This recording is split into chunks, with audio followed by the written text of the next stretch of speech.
Candyman is a spiritual ghost. He's a ghost that belongs to the collective history and the collective nightmare of America. So there's no way that we can extinguish that flame.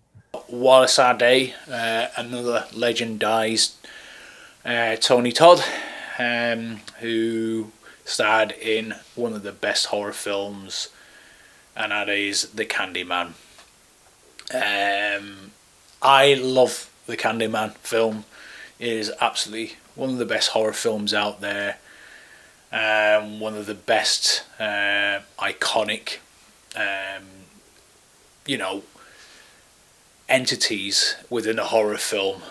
And Tony Todd had this essence of pure magic about him in bringing these characters to life. Helen. Yes?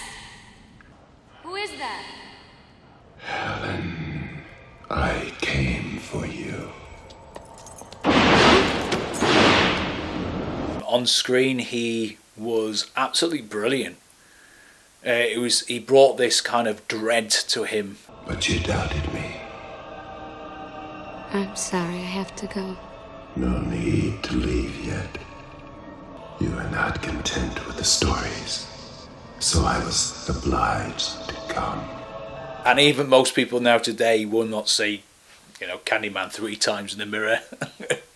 And I remember seeing Candyman for the first time and thought, wow, this is... I was scared of this film. And I remember seeing it as, very young age, and going to bed scared and just couldn't sleep for hours. And it stuck in my mind for years as I got older, and I've got it on 4K and Blu-ray, and it's one of those films I watch several times a year because it is such a brilliant film, and you kind of emphasise to the character why he's doing what he's doing, and he's just, look at it as slavery in a sense of, in the world of America and things like that, and it's a brilliant film, and it's such a loss to hear that he's passed away. He was also in Final Destination, it is, but I'll always remember him in, that iconic role as Candyman. No, Candyman is rooted in Chicago forever, whether there is a physical Cabrini Green or not.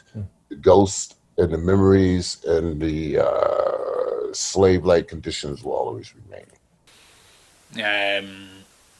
And like anyone that passes away who created this kind of awness within a film that creates this kind of iconic character, you kind of love the actor because they portrayed this kind of someone within a film that you remember for many, many, many years to come.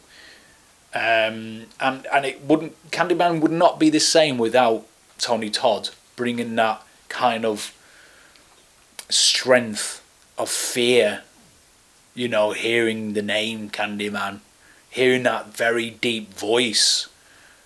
And it's such a shame apparently he had a disease or an illness, sorry.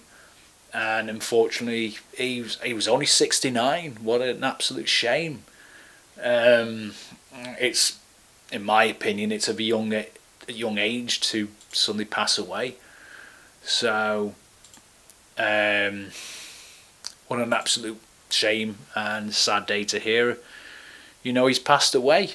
My thoughts are with his loved ones, and he's got a massive fan following. It's just, you look at Robert Englund, Freddy Krueger, and you got all these iconic characters, and they create something. They create something for the fans. Memories, absolutely fantastic memories, fearful memories.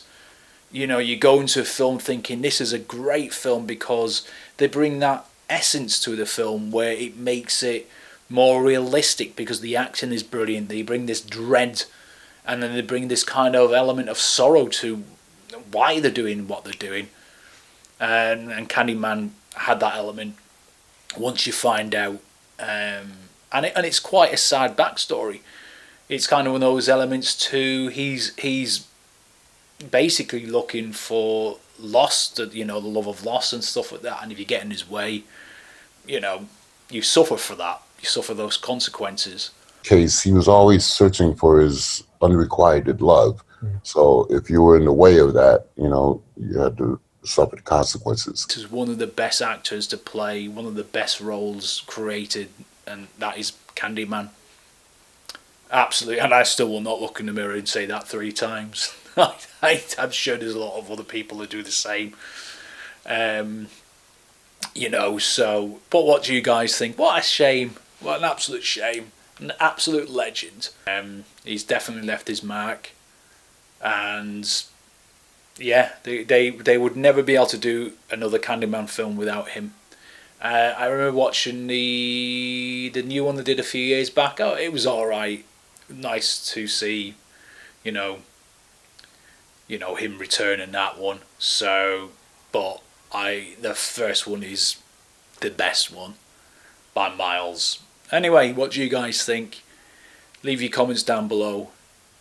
Shame. He was a legend. I think one of the things, the dangers, it can become monotonous. Unless the script is worth the weight of the character's existence, you should stay away from it. Because then you're just, look at the trajectory of Jaws, for example. The first Jaws is incredible. It opened up the whole blockbuster experience. But with each subsequent one, it gets, and forgive the analogy, it becomes more watered down. So you got to be careful of that.